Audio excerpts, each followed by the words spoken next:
Leisang mana leiriva khalei loridugi awang thangba maikeida irap lapnadana leiva charot habung hova leipung achowa ma leirivaduda jingu laina mathi fongini haibadi maha khanglamde ayingba nungsit marak aduda charot habung hova leipung mapadugi akoivdadi asaba nungsitna setle kumbi kale naidna ifut amasu leipungdugi mafadalei mafam sida manglam chatta san khongulda mi kaya lai loduna sinava yaukre ikom pukri mapa amasu leipung sigi makharom thangwa maikei dilei hairiwa ikom pukri sida tharik thakauvi leirangna kumbi kale naidana sali kanasu ikom pukri amadi leipung leiva mapa sida changnade mafam swaisina lai sanabagi khudong sawa kanaba fangadra haiduna lakpani खुदिमक तायोनब हाइबदु ओइरे लेसांग अनावग चैना दो खांगना खांगना नोकप खेवगी मखोलदु यामना नकना तारे लेसांगना ओंथोकपगी लाइवगनिको आइगे लाइवग तौरुव थबक अमता माहि अमते हे ज्ञानदे कना लौदुना आइगे लाइवगसी असुमना तौरिबनो अफब तन फंगद्रा हाइरगा फत्तब माहि ngakto ओइना लोइ कयामुक यामना फत्रबा आइगे इराइबगनो आइने तारिब मखोलसिंगसे मोइरांगी इचिन इनाउसिंगी मखोलदि नते असिदा लेवा लेपुंगदुदगी ओइदिनी आइदिने खोंग खुदसे सांगना तिंगथोगने कपनिंग बाहाइबदु यौरेको असिदा इकोन पुख्री अमा लेबसिसु लाइनिंग थौ वांग ब्रेनगी मसानो इरेमा लेसांगनु साफबिगी साथोकफमनी आइदि कमदौने सोयना लाइओक्ति नोकप यावरदि सिफम नाफम खंगदबि हाइबदो आइ ओइना ओइबा तारे असि हाइरगा अमुक मथनता सुचुत कपि लेसांग असुमना याइवी थवाई वाना हुगतपा ngamda लौरिदु लेरिङै सोमदना कमदौरि चारोट हवुंग मरक अदुदा लाइरेमा मखैना हराव मथोय कादुना लेरिङै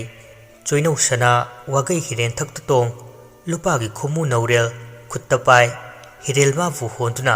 लाइचे इपाक इरेल लान तुरेल तुखुल Iram खोंगलम पुमनमकपु सिन्ना थुंगना चतुना नमुपोंग ओइबसिंगबु ngakpi senviva lining thau khana chawvusu leipunduda sathorokle ivudo mana lakpu matamda pamba kaidel mapi macha ani masu loina rai pamba kai ani sidi achamba pamba kaidel dinate lining thau wang bren khana chawwa magi kanglei sumangda namu taiwang mioivagi afattawa tinthung laithung leina tina tinmu laimu pumnamakpu manghan ke haivagibu mapi macha anina mamai awang on maya ka vakhanna launa lei poire amaiwa wangam amai bisingna tairel longna pai pongfai upna lo laija khikfen chaina tanthorakpana laina tina tinthung laithung tinmu laimu pumna makpu pamba kairel mama macha animakki machinja oiduna lai mama macha ani gi machindagi patharakpana chingnung hudna tai matam sida khana chawwa wangbren ko valaining thau mana imu hangjaisu ingau hangthong loli yaivi thawai pumnamak amang tharei kumhande khamnung sawa tahande chingu yathang pawai khonvu nataravada pamba kairel mapi macha anina laining thomagi kanglei sumangda mamai awang ona thodu numpak thakta famna maya kawa khangum kathokna machinja gaiduna leiki kum amagi saroi khangwada kumsi kumgi lakadawa laina fattava tinja laicha fattava khudimak pamba kairel mapi macha anigi machinja oidun lai pamba kairel kaijau anina ibudo magi tung inarakpada haraw mathoi ka pamba kaina khongwadu manara tare leisang chingu magi mayai pumwa leipungduda fudokli pamba kairel na charot havung leiriwa leipung aduda hauna khonglakpada leisang manana tare Marutarovadagi haujikti milu animak pina pungthum thumhatli ngasi aigi aroiba numit oiraba male aigi numit suraba male soidana oigani thangjing singmaida chaktaba pamba kairel kaijauna thangjing chingdagi khalei labuksida kumlaktuna ngasi koba nongjadi pamba kairelgi machinjak oi kairelna ya thonglonwa soidreda aidi asi hairaga sutchut makhol yamna hauna kapasukirami असुमना कपलिंगै मागी तुंगलोमदगी नुपी अमना कइदौरे कपलिदिया कपलबदी सोइदना नंगबो याइबी थवाई मांगबा तारे tu khyau chungi nupi si khonjel si tavda mamaidu fat launa ontholga yenglakpada nupi duna amuk amamba sida nang aibu masak khanglaroi aine nache tharone tharone hairakpaduda masadu ne hektai tharo hairiba nupi si makhoi lekai gi makharom da leivi thathaya davi nupi amani leisangna chatwa lichat sajat ka amha oivini tharona leisangbu layok tinok tawroidava mafam amada nathaiduna pui leipung adudagi nathainava haiduna leipung adudagi chengkhaibagi yaya lawba makoldi adumak leptuna tari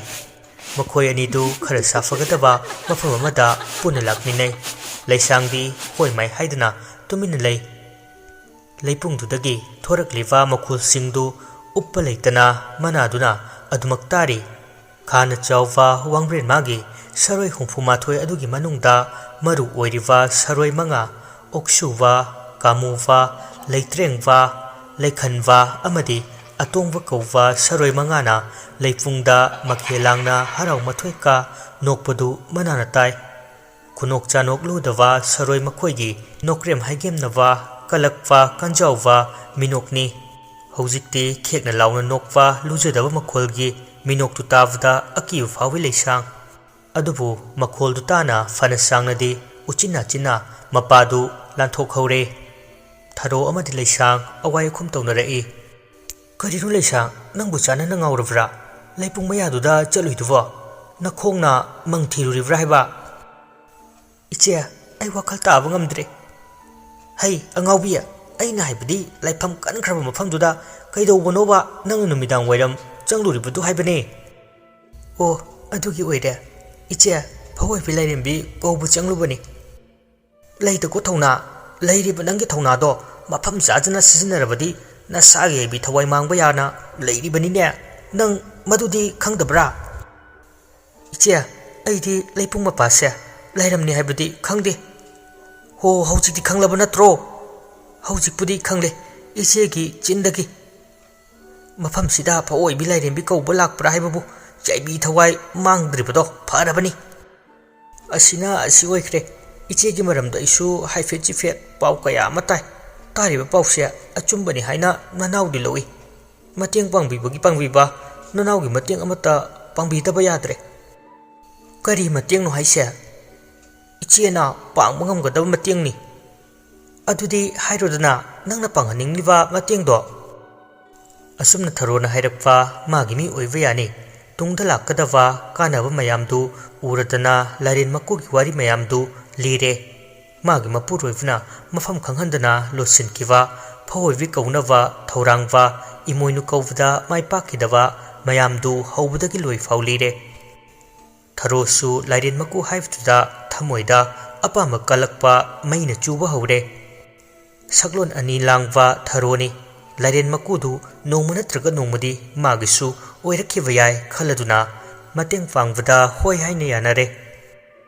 ngasigi ahingsida punna tharogida lai khoiramlaga larin makudugi khongul liva yare haiduna tharona su hairami anidu kokchung sinei leisang magi nupa sana jawvada tharoda pukli suhangi hairaga mayumdagi ayava lawre minamba ngangdradi magi apambadu phangloi haibagi mami ama ubudagi haikivani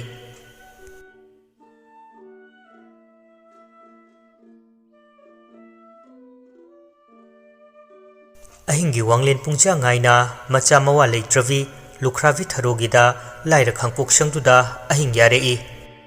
tharosu wakhaldadi nungaivna maton thoi chinwaldadi haidokte lairen maku yawwa chafudu fanglabadi soidna masu ina kairak khulani nungayai fana palani sini masamak lai nungsit lei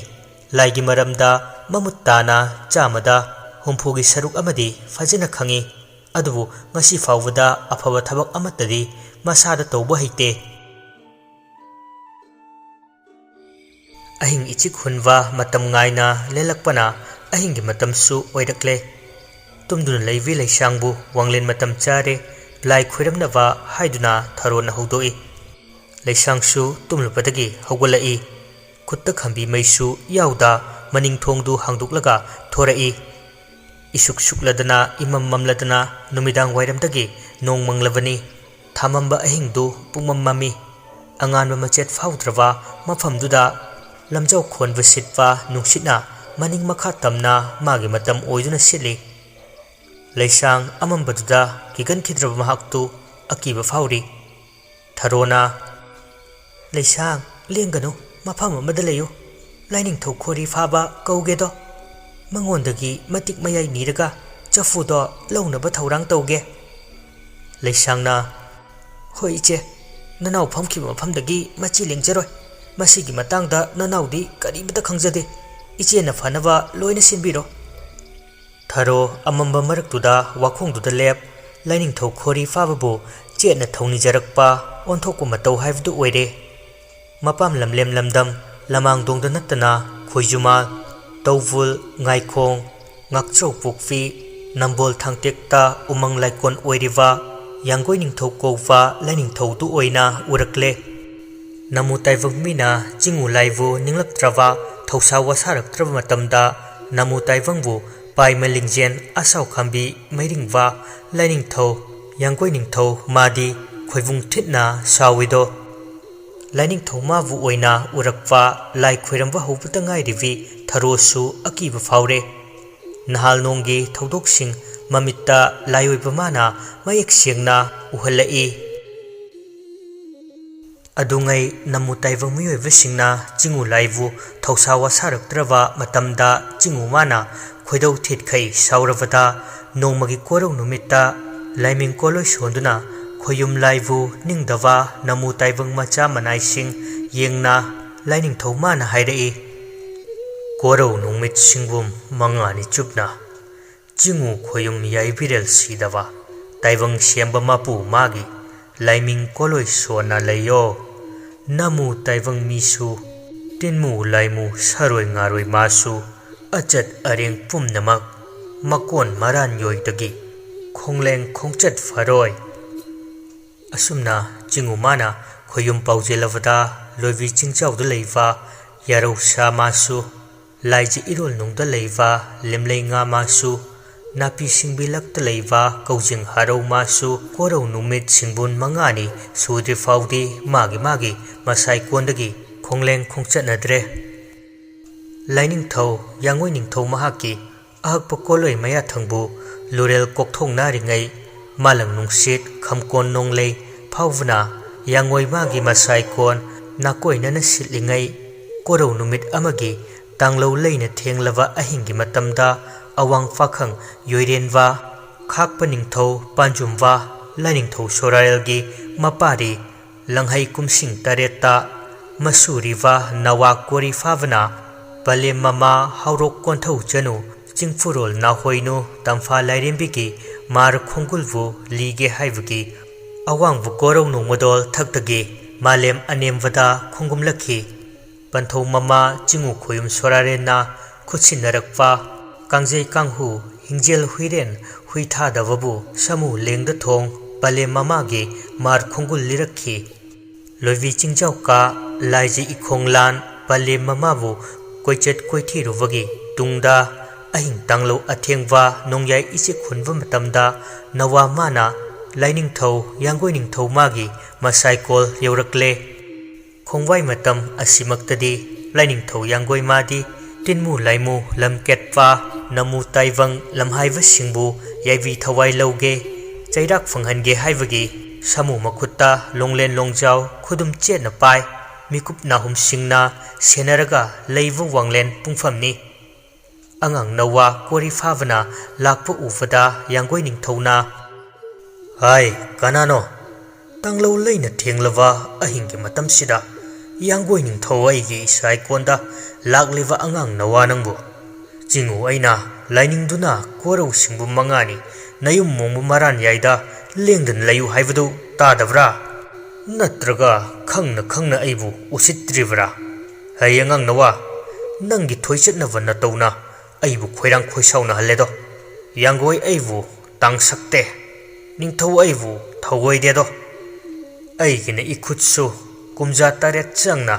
loidam lamta thaja taretna sakrava longsa taret panwa longjaw longlen sina namu khudum chen fai yangoi iya thang ahak pabu thawai wawai tawa thausa wasa dawa hiktok walam ket lam haiwa nawa angang nangbu kanano karam saroi ngaroi no yangoi ningtho itik khanghan ge do asi hairaga yangoi ningtho asau khambi mai hore koro khongum khong wangwal laugum lau nongdam khakum khak laure laining tho yangoi magi asau khambi mai hova chinglo sakfam uvada nawa khori fawadu pai makhaina pakhatle nawa khori fawna yamna pakhatna laurei hapalem ima apokpi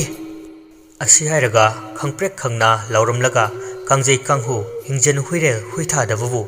samu yetlam lengthongna na chen khare khoisawna mangtha nawa khori fawabu timu laimu lamketwa saroi ngaroi lamhaivani khanduna yaivi thawai hingna farage khale kairen yenau tanbugum talakle yangna sitpa nungsitki mangthana khamkon akanwa yangoi sagol mana chenbugum lainingtho yangoi ningtho nawa khori fababu fagadavagi tung inarai chingu khoyum asiwa lainingtho sanamahigi sayon oiriwa nawa khori faba masu malang ayang wasitkum khamkon akanwa humgum sitna humna cheli asumna asum khongjinglakpana lainingtho puthiwa magi masaikol khurai ahongpung samu mangoi narakle lainingtho puthiwa magi yaikonungda khongjangkhravadi phanglaroi ninglakpadagi yainingtho yangoi ningtho mana magi nongsa taret panwa matik leiwa langkhravadi soinaidrawa longlendu nawa khori faba tamna samu mapangal khaina phukna yaivi thawai chubluro haiduna langai longlen mana safu kana khaklauna paisilakpadu nawa mana natare panthau mapa lainingtho sorarengi paumen wabu ningsinglai ipari nawa chawdriwa ipa nangasi ichage mafamda piriwa kanghu kangjei siri achamba nattedo masine ichage ngaklau oigadoribani awa ana tagadabdagi kanbigadoini kangjei si kaidaunungda thanaganu ipari mapan phanthona haikiwa wabu ningsinglaktuna nawa khori favana kangjei kanghu huirel thadabdu pai mangol tamna langa iwa nongsa machin taret panbadu thomdatli yaivi thawai amadi chuptavati yadavanina longlenduna khakna launa tenjeigum pai khare asumna tenjei machin tumba oina langonduna nungsitki mamang thana pairei somdana kamdauri lamlakta pata chaktavi tuvi laiden lenjau samu hakchang waisangdavi ama laiji irol nungdagi kakhalak tau maton lamduna chari tuvi laiden lenjaudu bup lauraduna laije ipa langna numidang duda tharo tharik tha hova patuda machinjak chari madanatana atai tuvi laiden ama anisu khara laptakna chaktari ahing nongsoy matamda thavalna atia fingo fauri thavalna charai na hongsa taivang panbu nausum isai sakli laiden masa waisangdavina pibuk nungda mitam liva taivang phaurak triva laiden macha singsigi khalaga tau maton tanova haugadavadu chindamli pale mama mingthol fanglani khaluwa tuvi laiden linjaududi harawwana masadu nungai ipakta taurami khoinau mata amaga pukmen paumenai laiden amaga makhoigi marolda ita nangdi laibuk feido pale mama mingthol phanglani nasabi makada oina java phanglani thavalgi mangalda napari nawa chawdavagi nausum isai sakke haidaklani khoinau nata aise laibuk phai haigadra laiden mapokta poklakpa ima ipa masak khanglakte lamjaga pangkak oina lelai adubuni ita aigi khoji khada mihul sina mitamfa taibang phauruklab matamda aigi chabudi mama aina kaidaunungda lamja oheloye khoinau ita nata ai khois leiri